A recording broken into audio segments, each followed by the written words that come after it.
एकदा बुद्धिमत्ताच्या लेक्चरमध्ये तुमचा तुम्हा सर्वांचं पुन्हा एकदा स्वागत आहे. आपण गेल्या वेळेला तुम्हाला आठवत असेल की गेल्या वेळेला घड्याळ हा टॉपिक बघत होतो आणि त्याचा आता पुढचा टप्पा आपण बघणार आहोत.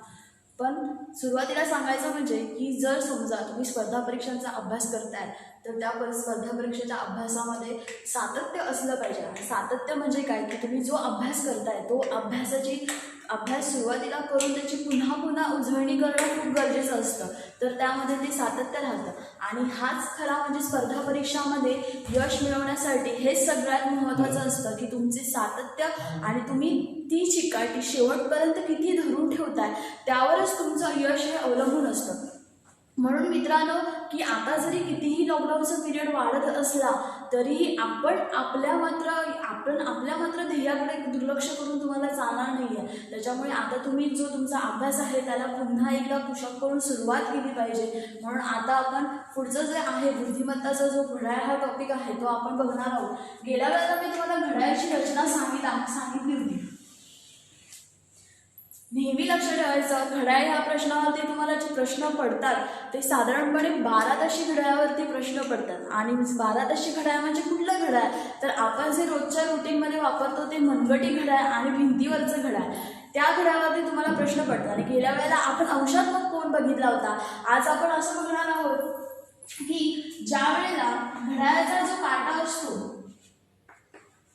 घड्याळाचा तास काटा आणि घड्याळाचा मिनिट काटा आता ह्याच्यामध्ये काय फरक ह्याच्यावरती कुठला दुसरा प्रश्न विचारला जातो तर बघा घड्याळाचा मिनिट काटा तास काट्याला किती वेळा ओलांडेल असा प्रश्न असतो. म्हणजे तुम्हाला कालावधी दिला जाईल. आता इथे कालावधी देताना काय दिलं जाईल तुम्हाला असं सांगितलं जाईल की सकाळी 11 ते दुपारी 2. प्रश्न कसा आहे लक्षात घ्या. सकाळी 11 ते दुपारी 2 या कालावधीमध्ये घड्याळाचा मिनिट काटा तास काट्याला किती वेळा ओलांडेल. प्रश्न पुन्हा एकदा तुम्हाला सांगते की सकाळी 11 ते दुपारी 2 या कालावधीमध्ये घड्याळाचा मिनिट काटा तास काट्याला किती वेळा ओलांडेल. आणि हा प्रश्नासाठी तुम्हाला ऑप्शन पण दिलेले असतील. पण इथं आपण बघणार आहोत की एक गोष्ट लक्षात ठेवायची 11 ते 2 आता किती वेळा ओलांडेल म्हणजे कुठली स्थिती येते जी घड्याळामध्ये 12 वाजताची स्थिती असते. 12 वाजता जर आपण बघितलं बरोबर 12 वाजता घड्याळाचा तास काटा आणि मिनिट काटा हे एकावर एक येतात. आणि याच वेळेला 12 वाजता असतो त्या क्षणापुरता म्हणजे त्या सेकंदापुरता जो मिनिट काटा असतो तो तास काटावरती असतो आणि नंतर 1 सेकंद झाला की मिनिट काटा पुढे सरकतो. म्हणून प्रश्न पडताना सुद्धा तुम्हाला त्याच पद्धतीने पडतो. म्हणजे जशी 12ची स्थिती आहे तशी 12च्या नंतर साधारणपणे 1:05 मी साधारणपणे म्हणते 1:05 घड्याळाचे काटे एकावर एक येत नाही. साधारणपणे 1:05 घड्याळाचे दोन्ही काटे एकाच वेळेला येतील. साधारणपणे 2:10 घड्याळाचे काटे एकावर एक येतील. साधारणपणे 2:15 वाजता घड्याळाचे काटे एकावर एक येतील. मग या स्थितीला काय म्हणतात की मिनिट काटा तास काट्याला ओलांडतो ह्या स्थितीला. म्हणजे प्रश्न तुम्हाला कसे पडतात की घड्याळाचा मिनिट काटा तास काट्याला किती वेळा ओलांडेल असा प्रश्न पडतो किंवा घड्याळाचा मिनिट काटा व तास काटा यांच्यामध्ये किती वेळा 0 अंशाचा कोन होईल. कारण ही जी स्थिती आहे ती 0 अंशाची स्थिती आहे. म्हणजे बरोबर 12 वाजणं हे घड्याळाचा तास काटा व मिनिट काटा हे 0 अंश दर्शवतात. मग मी तुम्हाला आता इथे प्रश्न काय सांगितलाय की सकाळी 11 ते दुपारी 2 वाजेपर्यंत घड्याळाचा मिनिट काटा तास काट्याला किती वेळा ओलांडेल. आता जर इथे बघितलं तर सोडवायचं कसं 11 ते 2 ह्यांच्यामध्ये किती तासांचा फरक येतोय 12, 1, 2 किती तासांचा फरक येतोय म्हटलं मी 12, 1 आणि 2. मग अशा वेळेला ज्या वेळेला जर तुम्ही बघितलं तर 11च्या नंतर किती वाजता घड्याळाचे काटे एकावर एक येत आहेत तर 12 वाजता येत आहेत. आणि 12च्या नंतर किती वाजता घड्याळाचे काटे एकावर एक येत आहेत तर 1 वाजता येत आहेत. म्हणजे 11 ते 2 याच्या दरम्यान किती वेळा मिनिट काटा तास काट्याला ओलांडेल तर 2 वेळेला ओलांडेल. आता हे तुमच्या लक्षात राहिलं पाहिजे. आता ह्याला लक्षात ठेवण्याची ट्रिक्स काय आहे तर बघा 11 ते 2 किती तासांचा फरक, 3 तासांचा फरक आहे. 3 तासांचा फरक आणि इथे आलंय किती वेळा, 2 वेळा. आता इथे 2 वेळाच का आलं की ही शॉर्ट ट्रिक्स आहे जी 12ची स्थिती काय करायची असते, वजा करायची असते. कारण 11 ते 2 यांच्यामध्ये 12 वाजता ही स्थिती येते, ती स्थिती त्यावेळेला वजा करायची. म्हणजे फॉर एक्झाम्पल बघा, जर तुम्हाला असा प्रश्न विचारला सकाळी 8 ते दुपारी 3 पर्यंत घड्याळाचा मिनिट काटा तास काट्याला किती वेळा ओलांडे. प्रश्न काय आहे, सकाळी 8 ते दुपारी 3 वाजेपर्यंत घड्याळाचा मिनिट काटा तास काट्याला किती वेळा ओलांडे. तर बघा सकाळी 8 ते 3 किती तासांचा फरक येतोय, 7 तासांचा फरक येतोय. फरक किती तासांचा येतोय, 7 तासांचा फरक येतोय. 7 तासांचा फरक येतोय. ह्याच्यामध्ये कुठली स्थिती येते, 12 वाजण्याची स्थिती येते. नेहमी लक्षात ठेवायचं हे जे ऍक्युरेट आपण ऍक्युरेट कुठला आकडा सांगू शकतोय तर 12 वाजता घड्याळाचा तास काटा आणि मिनिट काटा एकावर एक येतात आणि ही स्थिती आपल्याला काय करायची असते, वजा करायची असते. म्हणजे सकाळी 8 ते दुपारी 3 किती तासांचा फरक, 7 तासांचा फरक. आणि 7 तासामधून आपण 12ची स्थिती काय करणार आहोत, वजा करणार आहोत. म्हणजे घड्याळाचा तास काटा आणि मिनिट काटा किती वेळा एकावर एक येतील तर 6 वेळा एकावर एक येतील. किंवा मिनिट काटा 6 वेळा तास काट्याला ओलांडेल किंवा मिनिट काटा व तास काटा यांच्यामध्ये 6 वेळा 0 अंशाचा कोन होईल. पण मात्र बघा जर तुम्हाला असा प्रश्न विचारला की दुपारी 2 ते संध्याकाळी 6 वाजेपर्यंत, प्रश्न काय आहे, दुपारी 2 ते संध्याकाळी 6 वाजेपर्यंत घड्याळाचा तास काटा व मिनिट काटा यांच्यामध्ये किती वेळा 0 अंशाचा कोन होईल किंवा किती वेळा मिनिट काटा तास काट्याला ओलांडेल. तर याचा प्रश्न आता ह्याच्यामध्ये आपण काय करणार की ह्यांच्यामध्ये किती तासांचा फरक येतोय, 4 तासांचा फरक येतोय. 4 तासांचा फरक येतोय. पण लक्षात ठेवा याच्यामध्ये 12ची स्थिती आहे का, 2 ते 6च्या मध्ये 12 वाजता आहेत का, नाही वाजत आहेत. म्हणून 2 ते 6च्या दरम्यान घड्याळाचा तास काटा व मिनिट काटा यांच्यामध्ये किती वेळा 0 अंशाचा कोन होईल तर तो 4 वेळा होणार. म्हणजे मित्रांनो लक्षात ठेवा आपल्याला कुठली स्थिती वजा करायची आहे, 12ची स्थिती वजा करायची आहे. साधारणपणे पोलीस भरतीच्या दृष्टिकोनातून जर आपण प्रश्न बघितले तर तुम्हाला असे प्रश्न पडतात दुपारी 2 ते संध्याकाळी 6 किंवा सकाळी 8 ते रात्री 8 पर्यंत किती वेळा तास काटा मिनिट काटा एकावर एक येतील, असे साधारणपणे तुम्हाला प्रश्न विचारले जातात. म्हणून लक्षात ठेवायचं की 12ची स्थिती वजा करायची. किंवा असाही प्रश्न विचारला जातो की 12 तासाला मिनिट काटा व तास काटा किती वेळा एकावर एक येतील किंवा 24 तासाला तास काटा व मिनिट काटा किती वेळा एकावर एक येतील. तर आता आपण बघा की 12 तासाला तास काटा आणि मिनिट काटा किती वेळा एकावर एक येतात तर 11 वेळेला. कारण आपण कुठली स्थिती वजा करतोय, 12ची स्थिती वजा करतोय.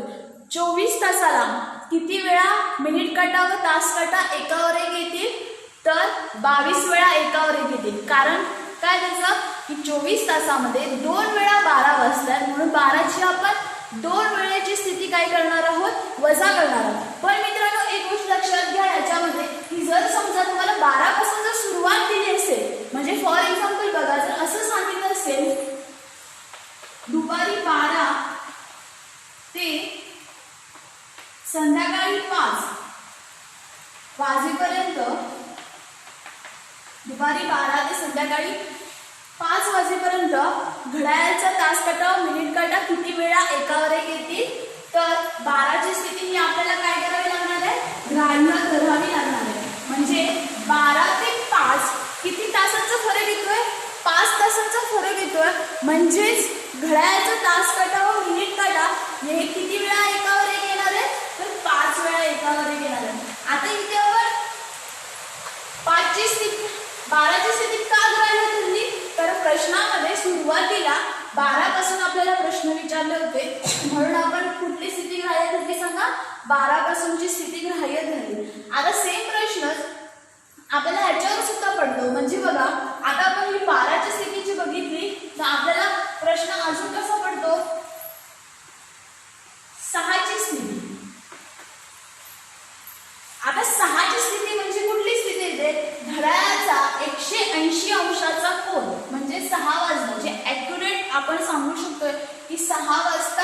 घड्याळामध्ये किती अंशाचा कोन झालेला असतो, तर 180 अंशाचा कोन झालेला असतो.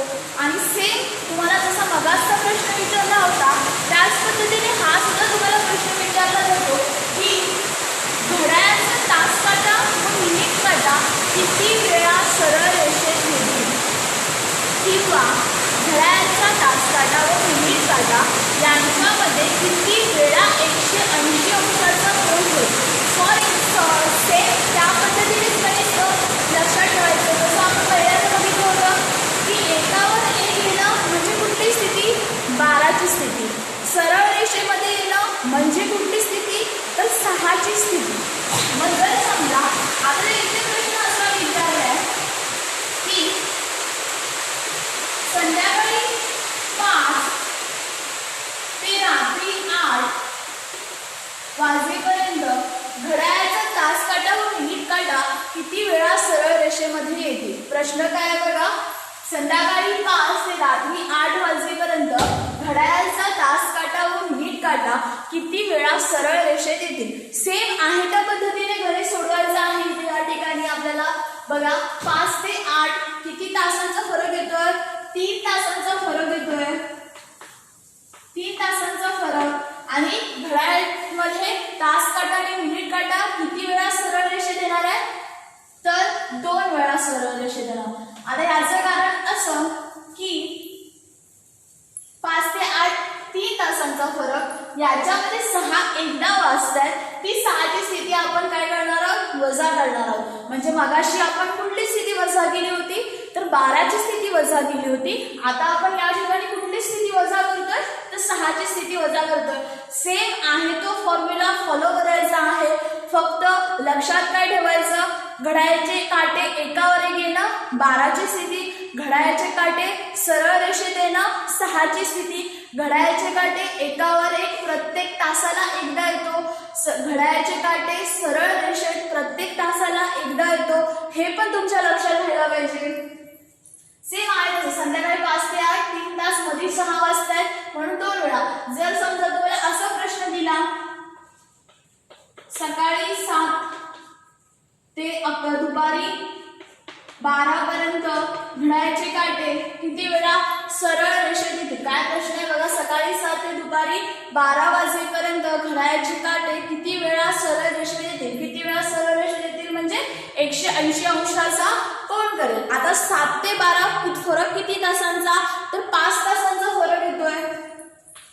फरक आहे त्यांच्यामध्ये 5 तासांचा. पण ह्याच्यामध्ये 7 ते 12 मध्ये 6 वाजतायत का, म्हणजे ही जी सरळ स्थिती आहे ती येते का, नाही येते. म्हणून डायरेक्ट उत्तर लिहायचं की सकाळी 7 ते दुपारी 12 वाजेपर्यंत घड्याळाचे तास काटा व मिनिट काटा किती वेळा सरळ रेषेत येतील, तर 5 वेळा सरळ रेषेत येतील. आणि सेम आहे तसं जर समजा असा प्रश्न दिला असेल संध्याकाळी 6 ते रात्री 8 असा जर प्रश्न दिला असेल तर 6 ते 8 किती तासांचा फरक येतोय, 2 तासांचा फरक येतोय. म्हणजे मिनिट काटा व तास काटा किती वेळा सरळ रेषेत येतील, तर ते 2 वेळा सरळ रेषेत येतील. कारण सुरुवातीचे जे सुरुवातीला दिले आहेत म्हणून 6 काय करावे लागणार आहे तुम्हाला, ग्राह्य म्हणावे लागणार आहे. जर 6 हे कुठेतरी मध्ये आले असते किंवा 6 हे कुठेतरी लास्ट एंडिंगला आले असते तर ते आपण त्याची स्थिती काय करत नाही, ग्राह्य मानत नाही. आणि तो एक आपण काय करतो, वजा करतो आणि उत्तर लिहितो. सेम तोच पॅटर्न, फक्त फरक एवढाच की अजून एक प्रश्न तुम्हाला पडतो की 0 अंशाचा कोन म्हणजे 12ची स्थिती, त्याच्यावरती तुम्हाला प्रश्न पडतो. किंवा 180 अंशाचा कोन म्हणजे 6ची स्थिती, त्यावरती तुम्हाला प्रश्न पडतो. आणि जो प्रश्न पडू शकतो तुम्हाला तो म्हणजे घड्याळातील 90 अंशाच्या कोनाची स्थिती. आता 90 अंशाचा कोन घड्याळामध्ये किती वाजता होतो बघा, 90 अंशाचा कोन घड्याळामध्ये बरोबर 3 वाजता होतो. किती वाजता होतोय, बरोबर 3 वाजता घड्याळामध्ये 90 अंशाचा कोन होतो. त्यासोबत बरोबर 9 वाजता सुद्धा घड्याळामध्ये 90 अंशाचा कोन होतो. म्हणजे हे की नाही आपण डोळे झाकून सांगू शकतोय की 3 वाजता 90 अंशाचा कोन होतोय, 9 वाजता 90 अंशाचा कोन होतोय. नाहीतर तसं जर बघायला गेलं तर घड्याळामध्ये प्रत्येक अर्ध्या तासाला 90 अंशाचा कोन होत असतो. म्हणजे अर्ध्या तासामध्ये एकदा 90 होतोय म्हणजे तासाला किती वेळा 90 अंशाचा कोन होतोय 2 वेळा होतोय. हे गोष्ट लक्षात ठेवा. फक्त ॲक्युरेट आपण जे कॅल्क्युलेशन न करता सांगायची स्थिती घड्याळाची म्हणजे 3 वाजताची स्थिती आणि 9 वाजताची स्थिती. या दोन स्थिती आहेत ज्या आपण डोळे झाकपणे सांगू शकतोय की त्यावेळेला 90 अंशाचा कोन होतो. सेम आहे ते मगाशचे सांगितलेले रूल आहे तसे फॉलो करायचे. म्हणजे फक्त बघा की ज्या वेळेला घड्याळाचे काटे एकावर एक येतात त्यावेळेला आपण 12ची स्थिती पकडतो. घड्याळाचे मिनिट काटा तास काटा सरळ रेषेत येतात त्यावेळेला आपण 6ची स्थिती पकडतो. आणि घड्याळाचा 90 अंशाचे कोन होतात म्हणजेच काटकोन होतो त्यावेळेला आपण 3 वाजताची आणि 9 वाजताची ह्या दोन स्थिती पकडल्या जातात. कारण आता ह्याच्यामध्ये फरक पण हाच आहे की घड्याळाचे काटे सरळ एकावर एक हा एका तासाला एकदा येतो. हे पण लक्षात राहिलं पाहिजे. घड्याळाचे काटे सरळ रेषेत तासाला एकदा येतात हे पण लक्षात राहिलं पाहिजे. आणि मोठा फरक हा ह्यांच्यामध्ये येतो तो म्हणजे घड्याळाचा 90 अंशाचा कोन म्हणजेच काटकोन हा तासाला 2 वेळा होतो. याचाच अर्थ अर्ध्या तासाला एकदा होतोय. हे पण लक्षात राहिलं पाहिजे. म्हणजे तुम्हाला प्रश्न पडताना कसा प्रश्न पडतो की बघा दुपारी 12 ते दुपारी 2 वाजेपर्यंत घड्याळामध्ये किती वेळा काटकोन होईल. बघा प्रश्न काय आहे दुपारी 12 ते दुपारी 2 वाजेपर्यंत घड्याळाचा तास काटा व मिनिट काटा यांच्यामध्ये किती वेळा काटकोन होईल असा प्रश्न तुम्हाला पडतो. आणि याच्यामध्ये सेम आहे कसं आता बघाशी मी म्हटलं की तासाला किती वेळेला काटकोन होतोय 2 वेळा काटकोन होतोय. म्हणजे इथे बघा 12 ते 2 पर्यंत किती तासांचा फरक येतोय 2 तासांचा फरक येतोय. 2 तासांचा फरक म्हणजे काटकोन किती वेळा होईल 4 वेळा काटकोन होईल. आता हेच तुमचं लास्ट फायनल उत्तर असेल. कारण 12 ते 2 याच्यामध्ये 3 वाजायची स्थिती आणि 9 वाजायची स्थिती तयारच होत नाहीये म्हणून आहे तसं उत्तर लिहायचं. पण आता बघा जर समजा तुम्हाला असा प्रश्न विचारलाय दुपारी 2 ते संध्याकाळी 5 बघा हा प्रश्न काय आहे दुपारी 2 ते संध्याकाळी 5 वाजेपर्यंत घड्याळाचा तास काटा व मिनिट काटा यांच्यामध्ये किती वेळा काटकोन होईल असा जर प्रश्न विचारला तर आपण बघा कसं करणार 2 ते 5 किती तासांचा फरक येतोय 3 तासांचा फरक येतोय. 3 तासांचा फरक येतोय. तासाला किती वेळा काटकोन होतोय तर 2 वेळा काटकोन होतोय म्हणून 3 तासाला 6 वेळा असं आपण पकडलं.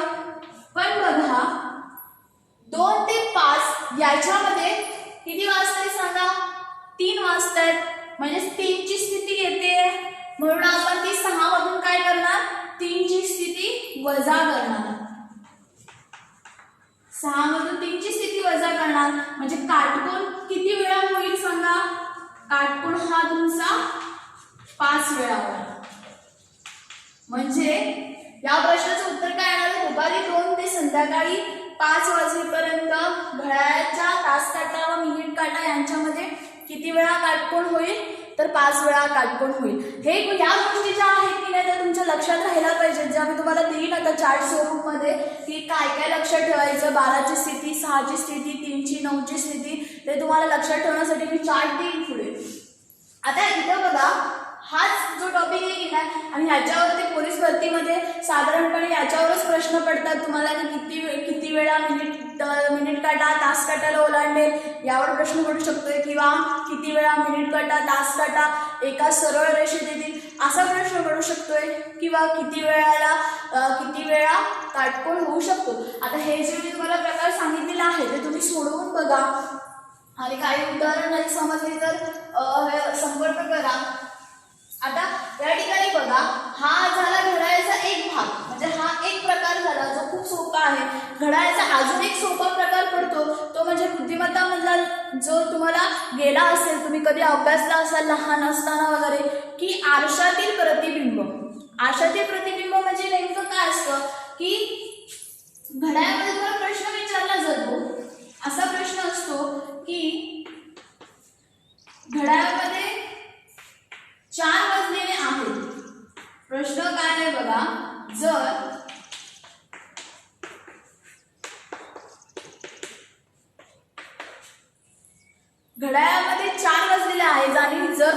आरशामध्ये बघितलं तर आरशामध्ये तुम्हाला किती वाजलेले दिसतील असा प्रश्न विचारला जातो.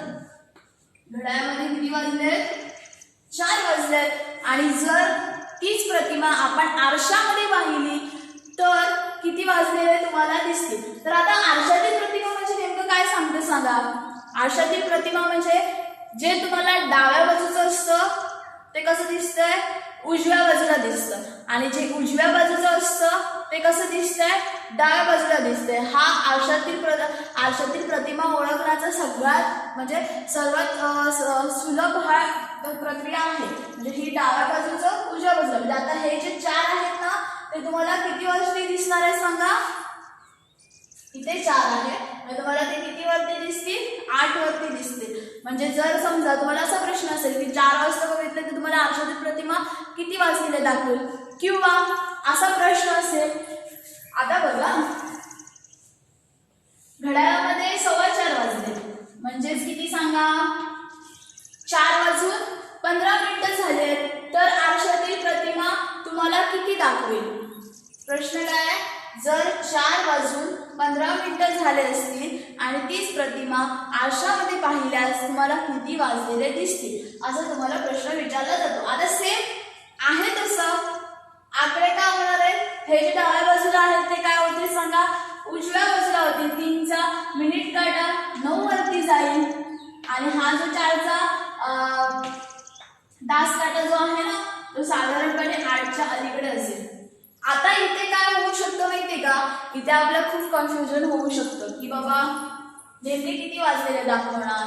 म्हणून ह्यासाठी सोपी ट्रिक्स जी वापरली जाते ती म्हणजे 11:60 मधून, आता हे तास आहेत आणि हे मिनिट आहेत, 11:60 मधून किती वजा करायचे? 4:15ची स्थिती काय करायची? वजा करायची. म्हणजे किती राहतील बघा?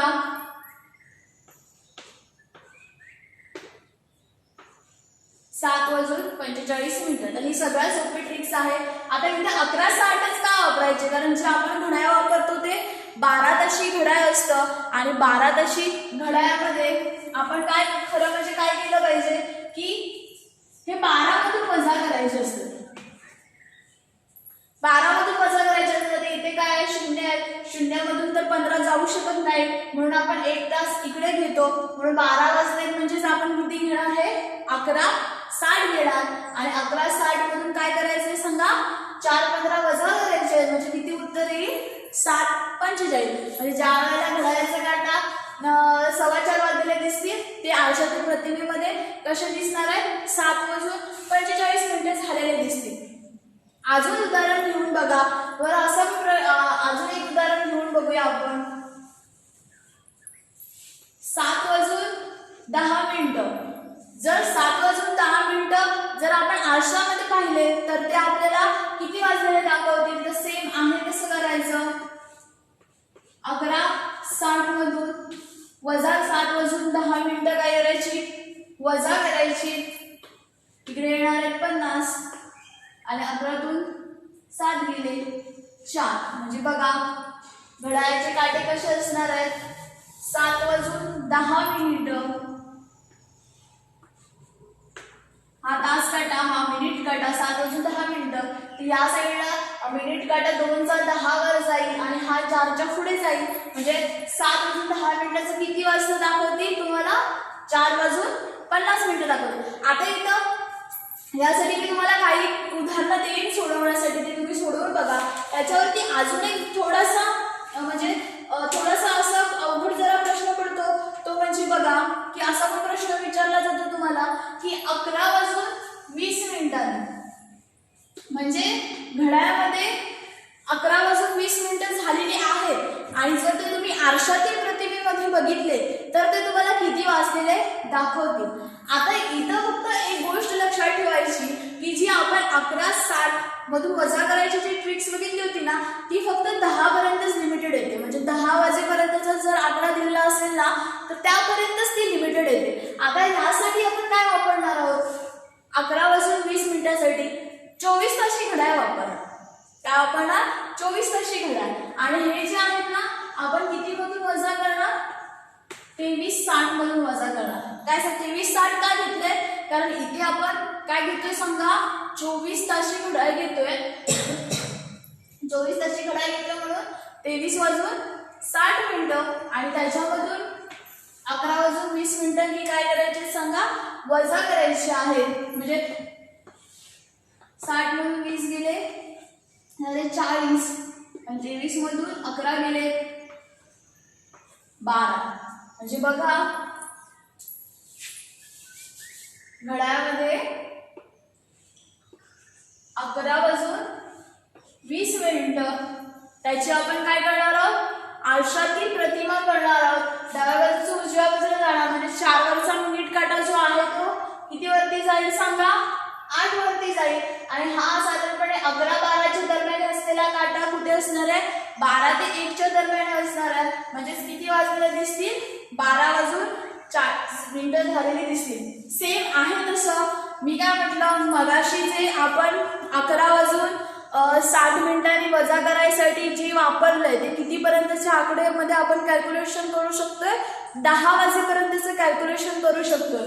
आणि जे 11-12 वाजलेले तुम्हाला आकडे विचारले जातात त्याच्यासाठी आपण कुठलीही स्थिती बघणार आहोत तर 23:60 म्हणजेच किती सांगा, 24. हे लक्षात ठेवायचं, शून्यामधून 20 जाऊ शकत नाही म्हणून इकडचा 1 तास आपण इकडे घेतोय. म्हणजेच काय केलं, 60 मिनिटं गेली आणि इथे 23 राहिले. अजून एक उदाहरण घेऊन बघूया. तुम्हाला असा प्रश्न जर विचारला असेल की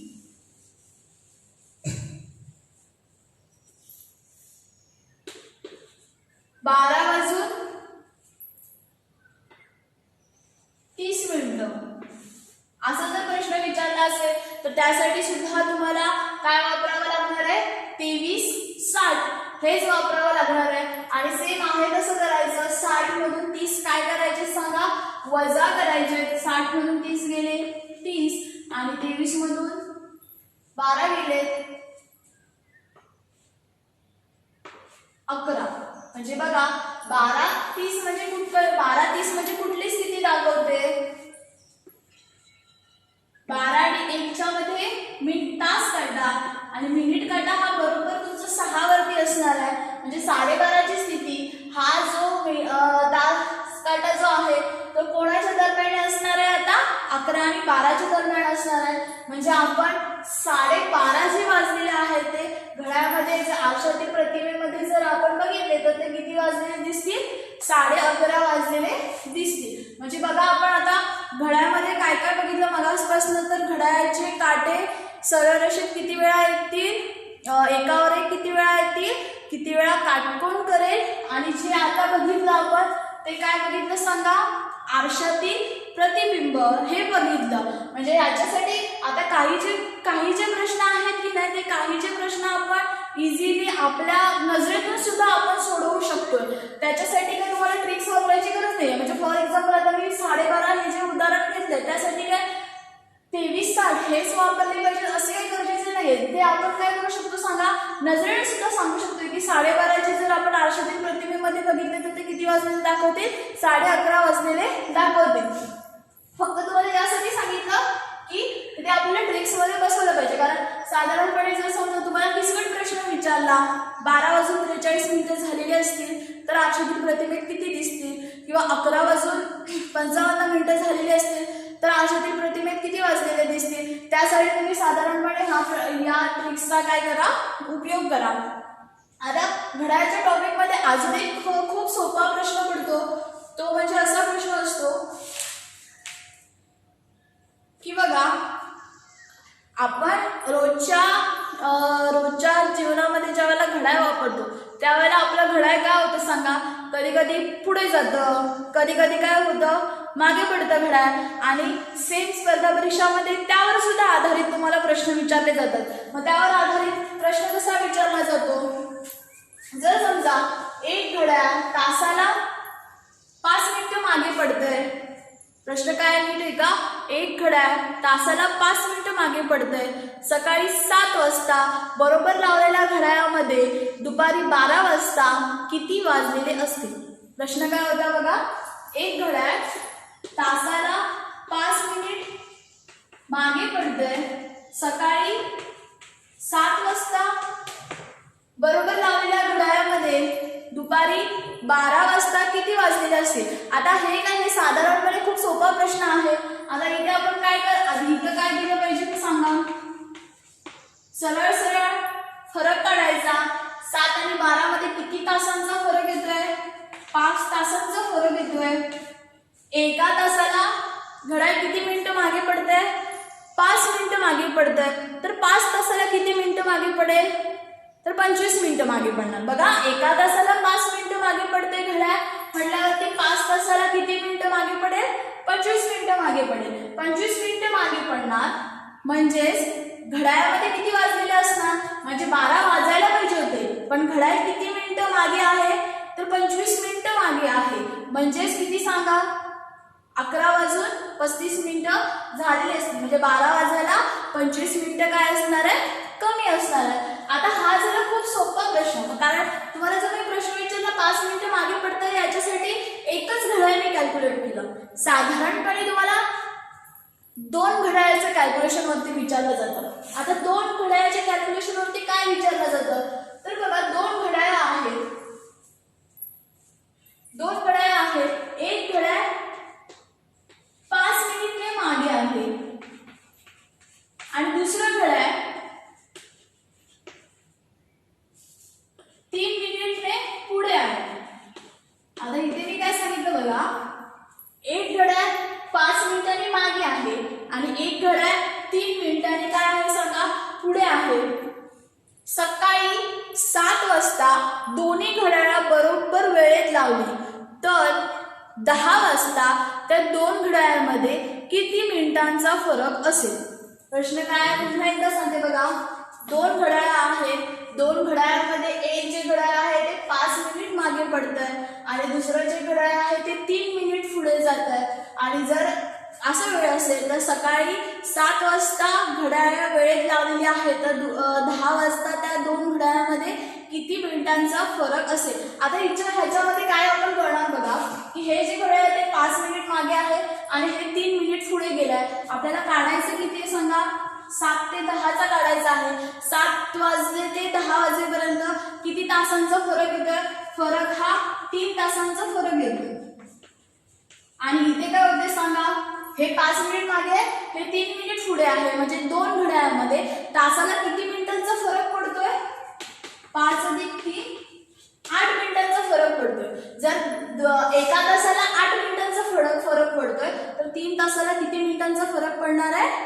24 मिनिटांचा फरक पडणार. बघा, इथे काय केलं मी, एक घड्याळ 5 मिनिटं मागे आहे, एक घड्याळ 3 मिनिटं पुढे आहे आणि दोघांमध्ये तासाला पडणारा फरक हा 8 मिनिटांचा आहे.